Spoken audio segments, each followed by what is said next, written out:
Bootum. Here we go. We are here post interview, so you will see this before our interview, but it's Simon here For the podcast. before the podcast. Welcome everyone to the Per 36 podcast. A very special episode. Very special. Every episode more special than the next. Well, But we thought we owed. There's been some Knicks news that we thought we had to talk about, and so also we've also been told that it's normal for podcast hosts to not solely rely on the crowd of their guests. We gotta show who we are as on people, our own interact. Yeah, and we need to so find hey, fans who are fans of just us. Speaking of fans, this podcast is presented by Fanfare Media. That was crazy smooth. That was very smooth. And Fanfare Media is a new up-and-coming media startup that we have recently been a part of. And so right now, there's not much to plug and talk about, but soon we will have some treats for you guys. I need to cut that. We need to cut that. Nah, I think I gotta leave that in. All right, joining me to discuss some of the recent happenings of, a lot of big Knicks news in quarantine. Nothing's actually happening. I guess something we haven't talked about, the hiring of Brock Aller, which I don't know. Again, I think that's a good thing to finally have someone to be like. Obviously, we don't know who Brock Aller truly is. Like, you could say whatever they want. We don't know what's going on back there. There's no picture of him on Google Images. There's not. You can't. So we don't even know if this is a real human being. This is Dan Gilbert. The only quote we have on him is like that Dan Gilbert loves him more than anyone in the world. It's like not even. It's just Dan Gilbert's AIM alias. It's not even a real. Not even a real person. But theoretically, he's a guy that's supposed to be smart smart about the cap.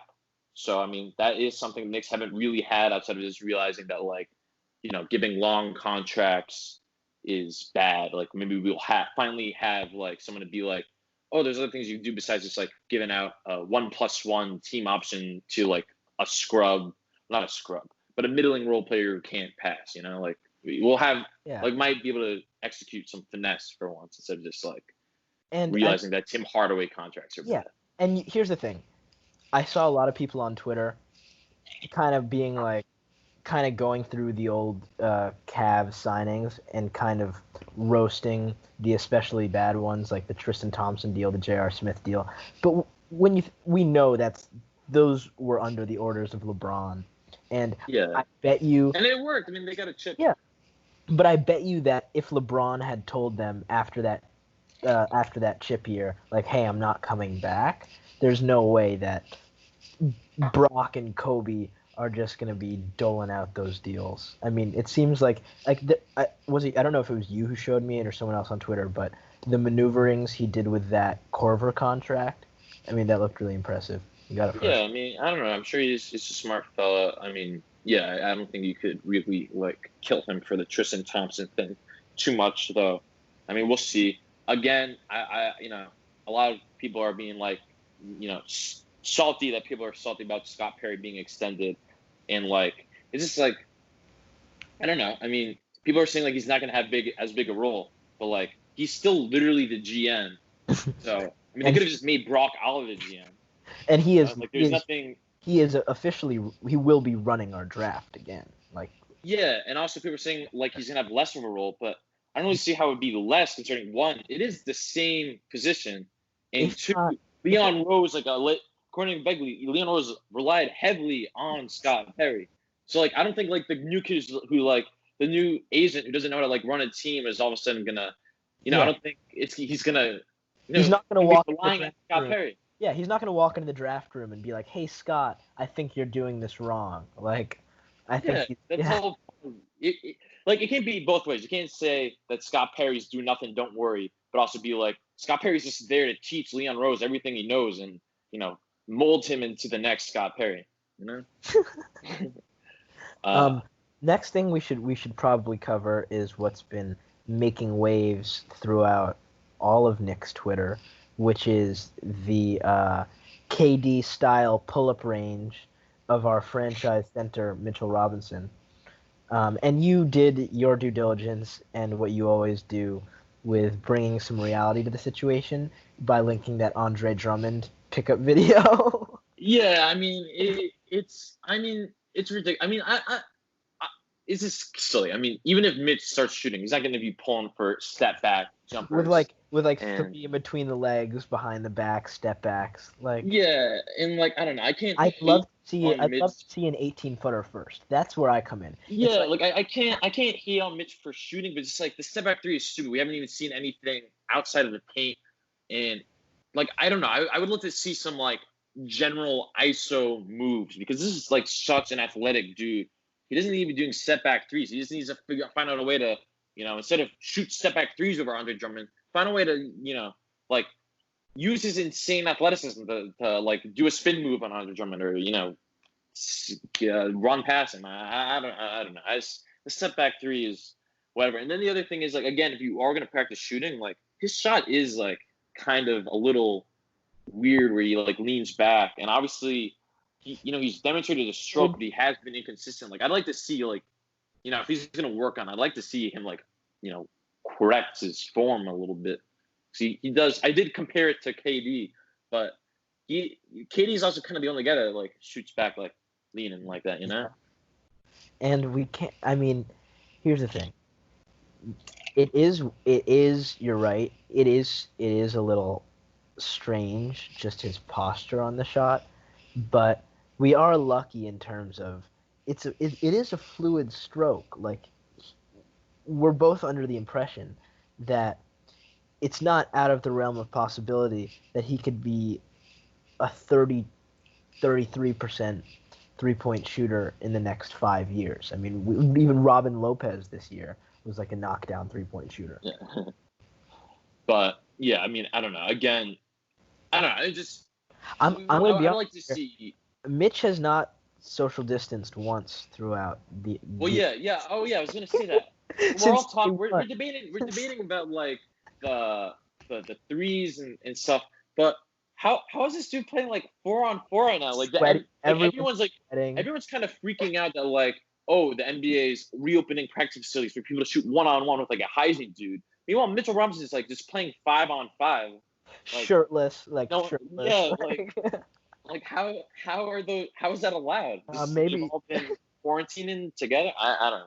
I mean, they just quarantine in the gym. Yeah, I don't know why that's not more talk. How that's allowed to happen? Like we're debating about like whether there should be a bubble city and all this. And Mr. Robinson is just like, oh, like I thought it was just. I thought the league just ended earlier this year. Like he didn't know there was. What's going on? Would you have an aneurysm if you saw like in the next 6 months some sort of like Hassan Whiteside Mitch Robinson collab? Well, I mean that's a scary thing with Mitch because like it's hard not to.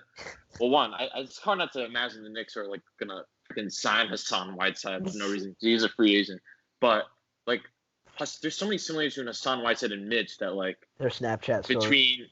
Between the Snapchat stories and the like maybe valuing actual blocked shots over good defense. But I don't know. We'll see. Hopefully Mitch becomes like his own thing. He could follow the Hassan. No, but I'm not saying he we is, got him young enough. We got him young enough. We'll mold him, or I'd like to see he'll be molded. Well, I'm just saying I'd like to see him molded, but but I like to see molded in baby steps, like having some form of post game or face up game instead of immediately elevating to step back threes. Like that's another thing. Hassan Whiteside, he's all about chucking threes. He made like a few this year, but it's not. Now, whatever. Next thing we should get to was we recently had Begley's report, which was that was it Begley or Tommy Beer? It was Beggs, I think. I think it was Beggs. Yeah, that the Knicks have been doing extensive research and scouting on our favorite prospect, Cole Anthony. I think we confused with Coleman. Here's the thing. If we rewind it to whenever we first started talking about him on the pod, me and you both knew and were like, listen, no matter how much shit we talk, like just with how being a Knicks fan works and how fate works for us, like we had pretty much accepted in like November that, you know what, just in our guts that Cole Anthony was going to be a Knick. It's going to be Cole. It's going to be Tibbs. It's going to be Chris Paul. Whatever you got to expect it. And I am expecting it.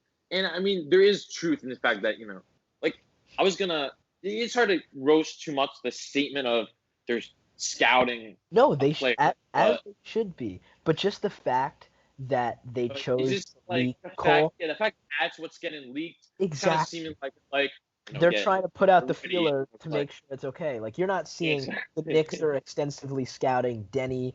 Yeah, somebody extensively scouting, like every player. Yeah, you don't see anything about Tyrese Halliburton. No. So they don't want to have Tyrese Halliburton. They're trying to prime the fan base for the inevitable, which is that Cole Anthony will be a Knick. And we will have a memorial pod the day that happens. And we'll have cutscenes of everything we've ever said, and hopefully one day we will be on freezing cold takes. Like, there's nothing more I'd want than for us to be completely wrong and just come off as stupid or ignorant. But, and he just made a TikTok. Oh, yeah. He just made TikTok, this sad. But, I mean, I don't know. We knew that with him being a New York guy and a score-first point guard, like, he could not fit the criteria more for what they're looking for.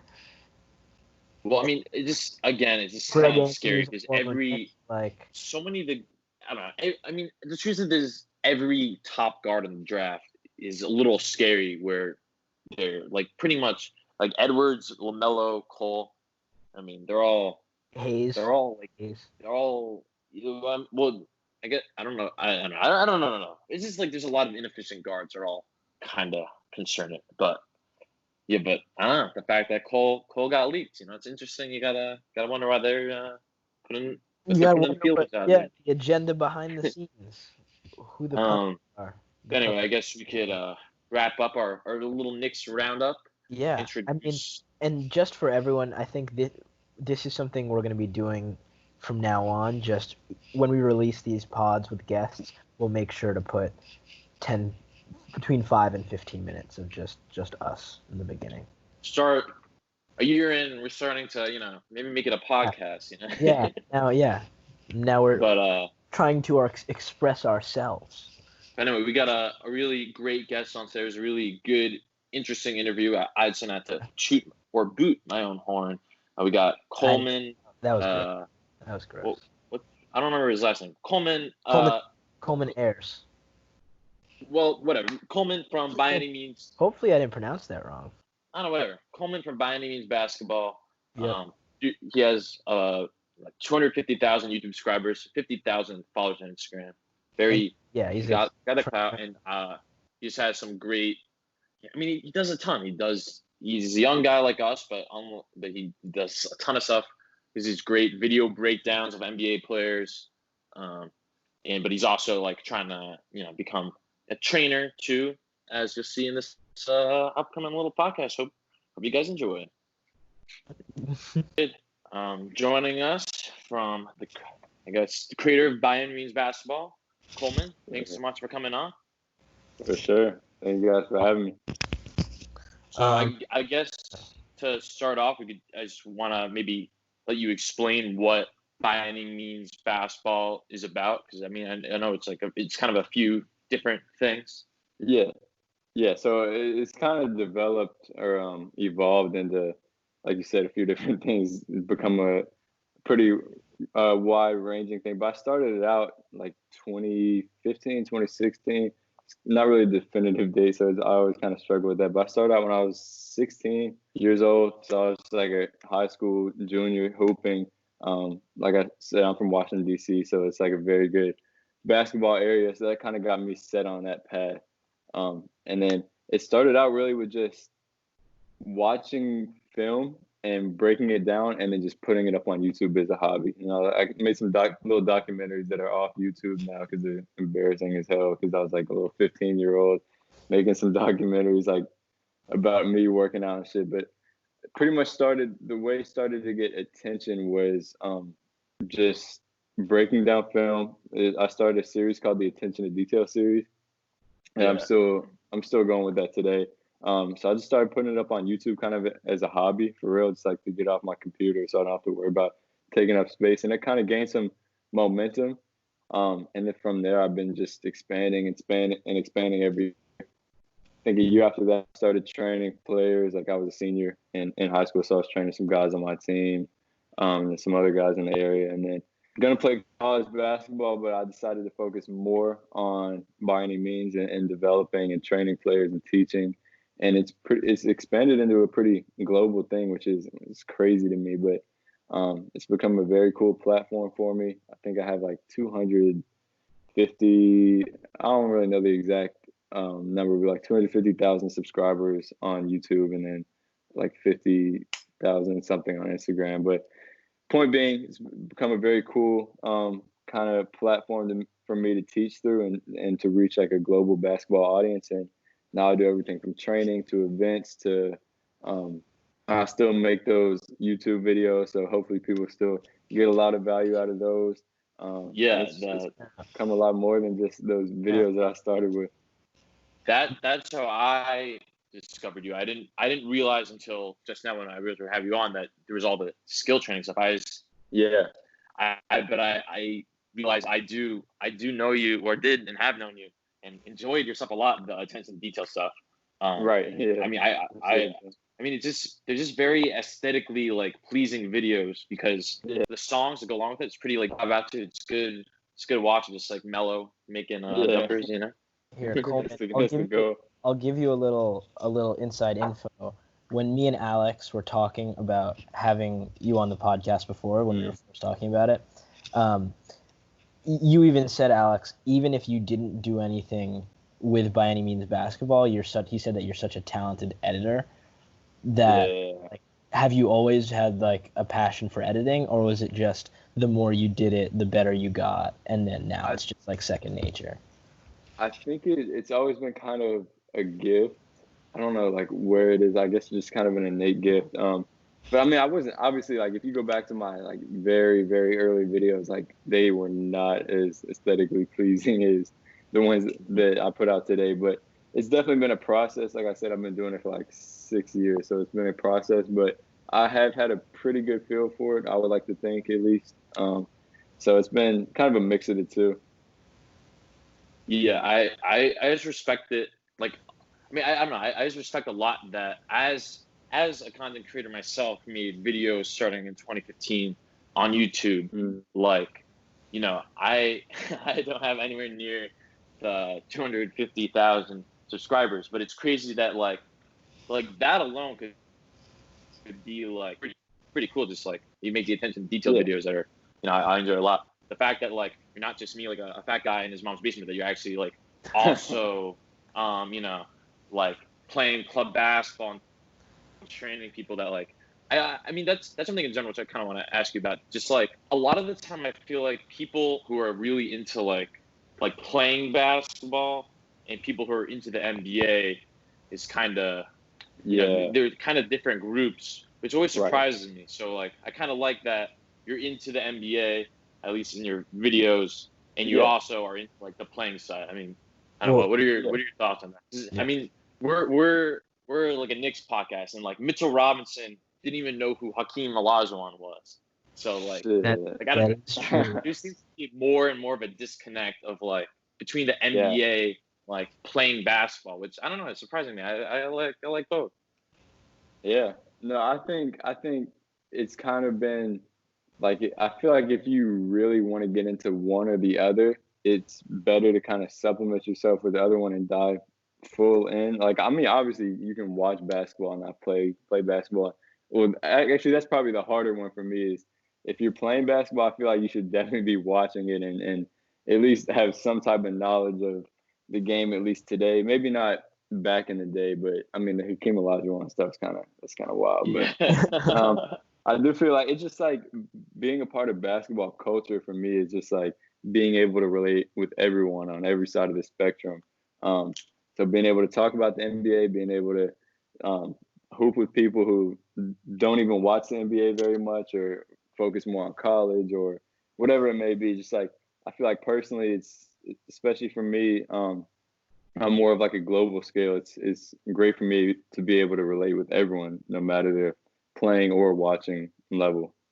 Well, so this is the next thing I wanted to get into, and I Mm-hmm. think what's really unique about you is you see a lot of people do similar things to you, but either they're a Yeah. lot older or it's their full-time profession. I mean, you Right. are someone that's just also you have this whole brand and this presence, but you're also just a normal college student playing Right. Yeah. basketball. We actually, I don't know, Ryan Tavares on your club Yeah. basketball. Yeah. Yeah, we went Oh to my high school God. with. Yeah, Oh, but so, word. Damn. yeah. Oh, I've known Ryan since I was like 5. Very good dude. That's a Yeah, very good dude right there. dude, great Yeah, dude. man. But Archie I was Dougie. RT, but I was like, what's that like? Kind of trying to balance being just a normal college student and also trying to put as much time and effort to your brand as possible. And how do Yeah, you man. have the time? Yeah, I was gonna say there are kind of two components to it. One is just like the time aspect where I wake up, I go work out myself because like obviously, like I said, I play and I watch a lot of basketball, so I like to stay sharp. Plus, if I'm gonna be training players, like I never like to be training players that are that much better than me. Um, Obviously, there's a cutoff point with that. Like if I'm training NBA players, and it's gonna be a little bit different. But wake up, like kind of work out, try to stay sharp. Then obviously I have classes, all that type of stuff.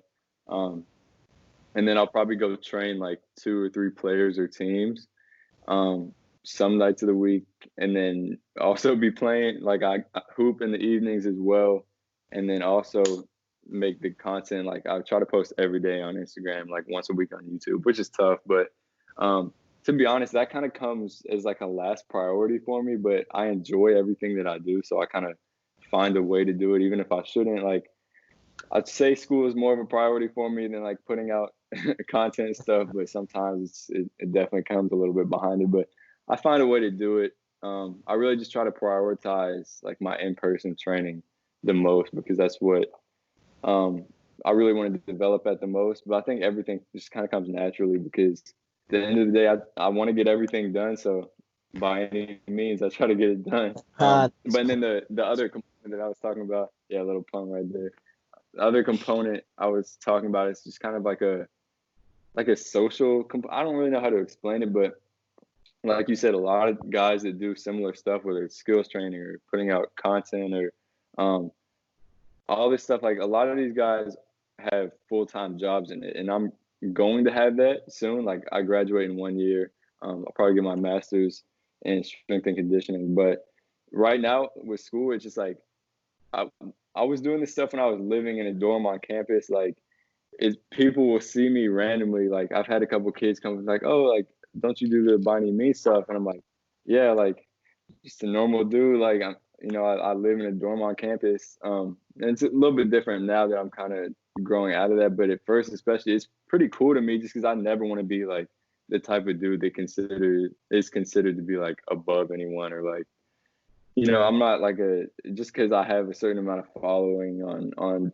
the internet doesn't mean anything. So it's been cool to just kind of immerse myself in like you said, like I played club basketball a little bit um, when I had the time, and it's just like all that stuff kind of keeps like the purity in the game of basketball before it will become a full-time job eventually, and I want to keep that going as long as possible. Is that your long-term goal to just like keep building by any means basketball and seeing if that could be like your full-time, job? Yeah. So the main thing for me is I want to become more of like a strength and conditioning focus. So that's like what I'm majoring in. I'm gonna get my master's in that. That's always what I've been a little bit more interested in. So goal is to open a facility or multiple facilities, just training athletes, and then continue to expand the global reach, and then just bringing that high level of training to pretty much everyone globally. When you started, did you ever see it becoming this big? I mean, I guess when you first started off, maybe not, but and also when did you realize like, oh wow, like this is kind of a thing where like a lot of people are liking what I'm doing? Yeah, I think. Well, no, I mean to answer your question first, I never imagined it to get this big, but there was kind of a time, because like I mentioned, I was still playing basketball in high school, we played like a very rigorous schedule. Like, I don't know if you guys are familiar Would you or play? anyone Would you listening is play like familiar with. Would you play like the Yeah, math? I played at St. John's College High School, which is like in the same conference as the Mather Gonzaga school Yeah. called Paulus Six. Like my junior year, we had 6 teams ranked in the top 25, just in our conference. So Crazy. that alone, and if you look at me, like I'm a 6-foot white guy, not like the most gifted in terms of athleticism. So it took a lot to kind of keep up with, just being able to play at that level. So at that point, I wasn't really focusing, on anything past that. Like everything was, I was hooping, I was making some videos, putting them out, but that was kind of on the side as like a hobby. More so benefiting myself, just like being able to watch the film, take notes. And then eventually, once my senior year ended, and I was like, all right, where do we go from here? I had some D3, D2 opportunities to play. And the decision for me was if I wanted to continue to play and have by any means in teaching and training is a side job and kind of a side hustle or a hobby, even in a sense, or if I wanted to devote my whole life to it. And I think that's kind of where there's kind of like a fork in the road. And once I took that road, and now I go to the University of Miami, as you guys know, once I kind of took that route and decided to focus more on by any means my training, I think that's when I realized like, all right, it can become what it is now. And I think that was a very crucial point for me. Yeah, and like you said, the whole 6-foot scrawny guy, that's the type of thing our pod is That's all something. about. Yeah. My favorite player is Chris Copeland, that's the inspiring stuff to have to grind to He's the first member of this podcast is Chris Copeland. He is Really? Yeah. He was Rico Hines legend.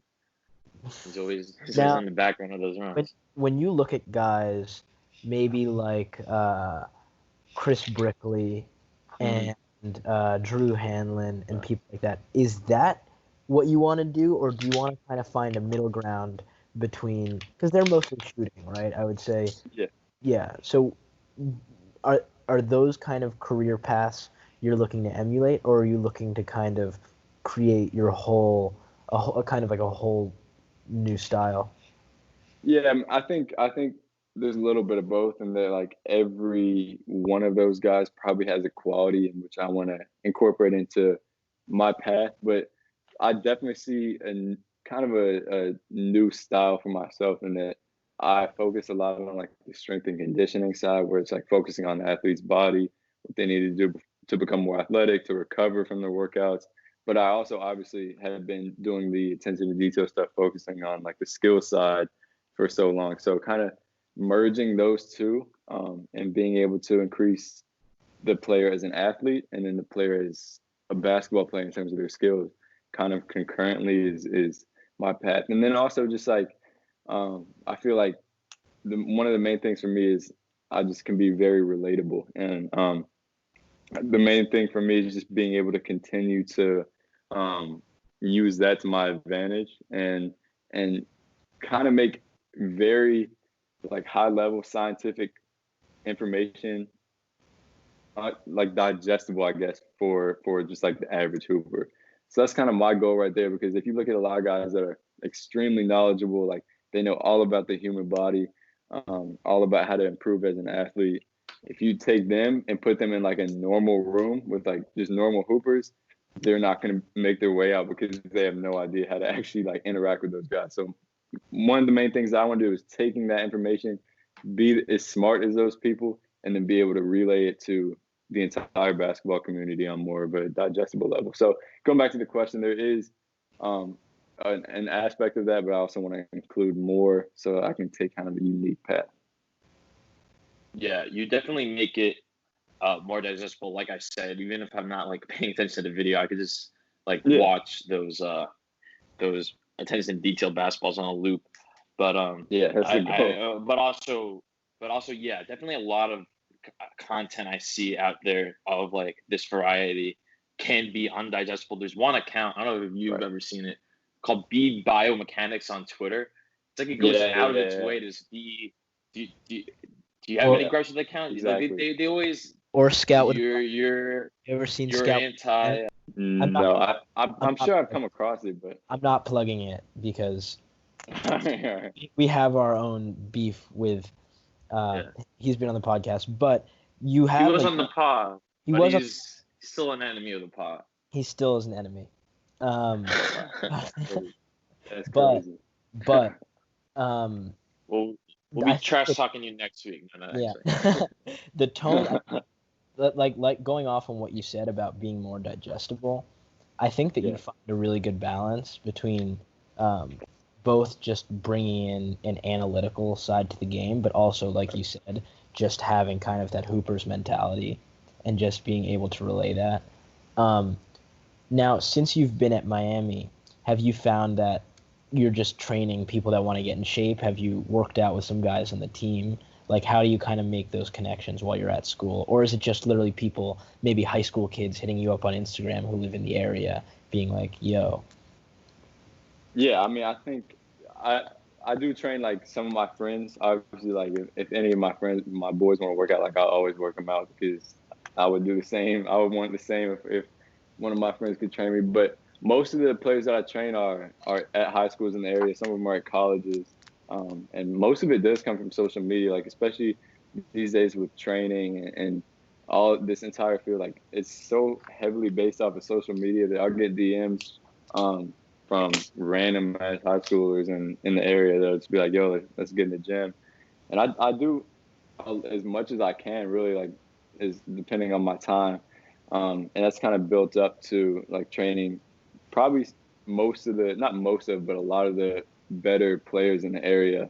And then I'm also, like, I'm from DC, so I have a lot of guys up here that I train with that are some of the better guys in the area and that are now in colleges. So it goes everywhere from training, like, my boys or, like, people that want to get in shape, like you said, up to training, like, pros and D1 players. So that's kind of the cool thing for me, is that I can relate to both. And that's also why I want to continue to work on making everything digestible, is so I can take the information that I give pros and D1 guys and make it digestible to people who just want to get in shape and don't care about actually becoming the best basketball player that they want to. So that's kind of a cool, like, spectrum for me to cross. So just to go back to what I was talking about earlier. So you have seen, like, you do know what I'm talking about, the B Biomechanics account, being walking the source and trying too hard. Yeah, I think a lot of the thing with me is, I heard this quote. I've never been sure who said it, but it's like, if you can't explain it to a child, you don't actually know it.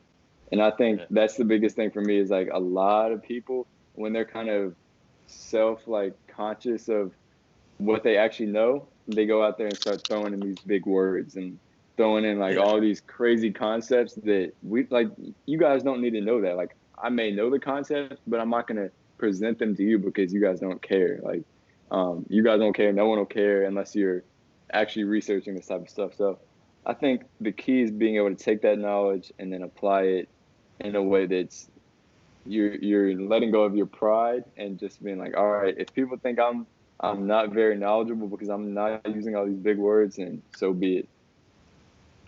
Is there any other specific, I mean, you don't have to say anyone necessarily, but is there any other things out there that you see from these other trainers? And feel free to name names if you got any of them, but just, like, things you see that you're just, like, against, like, just things you see that you have gripes with. It's like, all right, why is he doing that? Oh, wait. Before you answer that, let me add, like, all those like, we all know the videos that get roasted on Twitter of trainers being like, juggle this tennis ball while you get hit with this with this mat. And so, like, because there's parallels, like, there are people like you in the training world, and then there's tons of people like that who seem to, like, pulling stuff out of their ass. You know what I mean? Like, but Right. yeah. So what No, would? yeah. I think. Go ahead. What you Oh no, saying? no, I was just gonna ask you like, kind of, what do you see in this whole world that you're a part of? Yeah, man. So I think I want to preface it by saying that there is a lot of good. So everything that I say is doesn't apply to everyone. Like there are a lot of good coaches and trainers and people out there that are knowledgeable and applying it in the right way. But there's also a lot of bad, and I think it kind of starts on social media for me. One is just people aren't devoted to learning as much as they should. They just think whether it's like an older guy that thinks, oh, this is what I did in the '80s, so it must work now because I made like a professional level, so now it's gonna work for all my players, and that's been proven. Like scientific studies are done every single day to try to discern what the best methods are. So if you're not really diving into the information and just kind of working off of subjectively what you think is going to work, that's kind of where it starts off for me. And then social media has kind of amplified this effect where it's like everyone just does whatever is the most trendy. Like if you search up vertical jump on YouTube, like an insane amount of videos and people will come up that have no idea how to actually train an athlete, but the best vertical jump, exercise for your vertical jump or increase your vertical jump 10 inches in like 2 days. And it's like,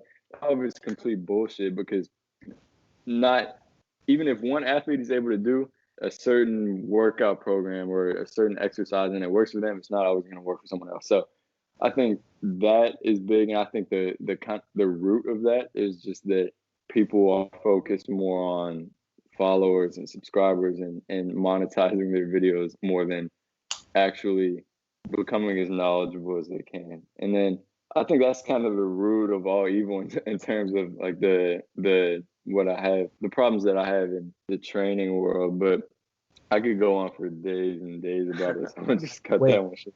what's the biggest challenge you've faced, kind of, in all of this? I think so far it's probably just been my youth. And I say that because like I'm 21 and most people doing this, especially in the DC area, it's not just because it's such a like a concentrated basketball area. A lot of the guys doing like training and coaching and the guys that hold kind of the reins to the whole basketball culture there are in their 40s. They're very well connected. And when a younger guy like me kind of comes into the picture, they don't like it, and they don't like the social media stuff. They don't like the fact that I have more of a global audience. So they kind of see me and consider me inexperienced when I go to school for it. I do a ton of research. I have spent a ton of hours training myself and other players, and I don't think the youth. Obviously, I'm not an expert like by any means at all, but no pun intended. But Well, I mean, also, continuing to build. What are you gonna say? no, I was just gonna say the way that those types of people will judge your youth as a disadvantage, there also is an aspect of your youth that probably makes you way more relatable to a certain crowd and even your peers. Like, I mean, there's definitely something. It's definitely, I bet you, it could be a weird dynamic if you're training someone 10 years older than you, but a lot of people want to be trained by someone they can relate to. Right. And yeah, and so I don't know. No. I definitely see how that could. I see how kind of the old guard would resent you, but also It's fun to dunk on the old heads, as Yeah. Scout with Brian once got mad at me because I was I was talking trash to Damon Stoudemire because he was talking about like how he played like 47 minutes a game and like how young players today should be doing that. But I was like, Damon, you only play like 10 years, like you could probably play Yeah. longer if you did load management. So it's fun Exactly. now, fun are you to are use you the a Wizards maths. fan? Nah, man. The thing is with me is that the Wizards were so bad when I was growing up. except for like the one period where it was Gilbert Arenas, Antoine Jameson, Yeah. Karan Butler, like Nick was Young, like that team was nice. JaVale as a rookie. Yeah, exactly. And they gave LeBron a run for his money. But other than that, like I think that was like a 3-year period where they were really good. Yeah. But at that point, I'd already gotten into just like I'm more of like a player guy. Like I find players that I like and I follow them, and then maybe throughout the season, like I'm not a bandwagon, but like I'll find a team that like I really like how they play, and I'll just support them. Like I'm not gonna go out there and buy their jersey and do all this stuff, but like I'll root for some players. Like some years I've been like a big Steph guy, some years I've been a big LeBron guy. So like I'm kind of all over the place, and it's fun for me. It's kind of like not having like a bracket during March Madness, because then you're just free to do whatever the hell you want. You can just enjoy everything with no stress. Yeah, exactly. Yeah, exactly. Do you have like? Okay, wait. Before you ask this, if you could work with one player in the NBA, and it could just happen, who would it be? That's a very, very good question. So if I could, I'll give 2 answers to this one. One would be, if I could work with the player and kind of learn from them, I would say it's generic, but I would have to go with LeBron just because the way. Yeah, I was about to say. Like it kind of has to be LeBron. Yeah. I mean, like judging from his progression, just like from his rookie year, like athlete guy that was like could have played football, just like everyone considered him just literally just an athlete. To now he's averaging damn near 11 assists a game. Being able to maintain his body, like for you. What are you about to say? Oh, I was just saying, and being able to just his body at such a high level is just crazy. 100%. It's crazy. 100%. Yeah, so just being able to kind of pick his brain and be on the court with him would be dope. And then on the other side of that coin, if I had to work with one younger player, that's hard. I'm trying to think of the thing that I really enjoy doing is taking guys that are athletes or are considered like he's just an athlete, and making them into like a very calculated and skilled player. Yeah. So I'm trying to think of maybe an example. Maybe like a Bam Adebayo, a Miami guy. Which pretty skilled. Yeah. So like, no, he's pretty damn skilled. But guys that are, especially like guards, it's just like being able to develop them. And also like, I would say the most comfortable for me would be working with like a Tyler Hero or like Duncan Robinson, just like shooters that I understand like because I've always been kind of a shooter myself. So it's like I've understood all like the dynamic of that. So most comfortable for me would be working like with one of those type guys who's just like a very good shooter and knows his role. And then the most fun for me would probably be working with like an athlete and kind of teaching him to become like a more skilled, calculated player. You look at a guy like Ben Simmons and be like, all right, I could fix him. I could teach him how to like become a knockdown shooter. Like I see what's I don't know about knockdown. I honestly haven't looked that much at Ben Simmons. I've looked at his negatives. But there's some guys that just like you have to teach them to play without being a shooter. And I don't know if he's one of those guys. He may end up being like a 35% shooter from 3 one season late in his career. Who knows? But there are some guys I genuinely believe that like it's just time to help them work around being a non-shooter. Like Rajon Rondo has been very, very good at that. I'm sure he's tried to learn. A great player. Yeah. But I mean, I'm sure it would be fun to work with a guy like that. One more question before we get to our final segment. So you've talked a lot about being from Washington basketball. You had you made a documentary about Washington basketball. Can you talk about a little bit what went into that? Yeah. So personally, I believe that Washington D.C. Well, not just D.C., Maryland, Virginia, or like the surrounding areas of D.C. is like the basketball capital of the world. So I mean, even the before any you have like Oak Hill, Georgetown. Exactly. Georgetown Prep's pretty good. Yeah, like there are a lot of schools and players, and like the entire area has just been producing players for years and years. So obviously now there's tonight, like we were talking about, a documentary coming out about Prince George's County basketball, which is like the main basketball county, and Katie is executive producing it or like helping. I don't know his role exactly, but before any of that, I just wanted to shed some light on the area, the basketball talent that it produces, and it was fun making. Like I know a lot of the guys that I interviewed from the players. Like I played with some of them or most of them. To just like the coaches I played against, like they coached against me, so it was pretty cool dynamic making that.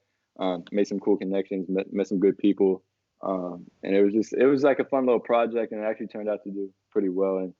And hopefully it helps some people learn why DC is the best area for basketball. Now, wait, I have one more question before we get into our final segment. It's kind of a little piggyback off this. If you go back to your high school days and you think, who was the toughest player you had to guard? Chris Light. I mean, honestly, all right. So in a game, I would say Chris. I didn't defend him very much, but in practice, we had my boy Casey Morcell. He plays at UVA right now, and that dude will score on you whenever he wants to. And like when I was a senior, he was like a sophomore. So I played with him for 2 years, but even that young, he was like. And then last one I would say is Ant Cowan. He plays at Maryland now, or he finishes the year. He had a great season this past year. Yeah, he had a hell of a season. So hell of a season. It's like, he went off. But my senior year, my junior year, he was a senior, and he was a great leader, but he was also insanely hard to guard. So was he was on your team? He wasn't. Yeah. Oh, okay, yeah. I think he was up there for National Player of the Year this year. Yeah, I think he was top 10. Yeah. All right, so to wrap things up, because it is a Per 36 podcast, at the end we like to shed light on a Per 36 All-Star. You usually, devote videos to the best of players, like, I keep referring to Carmelo Anthony or like Kobe's, pull-ups and stuff, but who is your favorite Per 36 All-Star? Maybe the guy who is the 6-foot scrawny guy that couldn't get off the bench. Like, who's your man? Who you just always appreciated. I think, all right, so I was a big Duke fan growing up. So, like, I think two guys that I'm not sure if they ever even played in the NBA, but two guys that I really loved to watch were John Shire and Greg Pollard. I knew, I was just about to say, like, in my head, I was like, he's going to say John Shire. As someone that hated Duke, he was the most infuriating player to watch because he was so smart and he never made mistakes, and he literally is what Duke, like, when I think of Duke basketball, I think of John Shire. Like, really. No, but he was so fun to watch. I just remember growing up watching him play, and it was. I think he may have. No, he was in summer league and he got hit in his eye, and I think now he's an assistant coach there. Yeah. With Nolan Smith, who's also one of those guys. Yeah, they have a ton of former guys on that staff. So.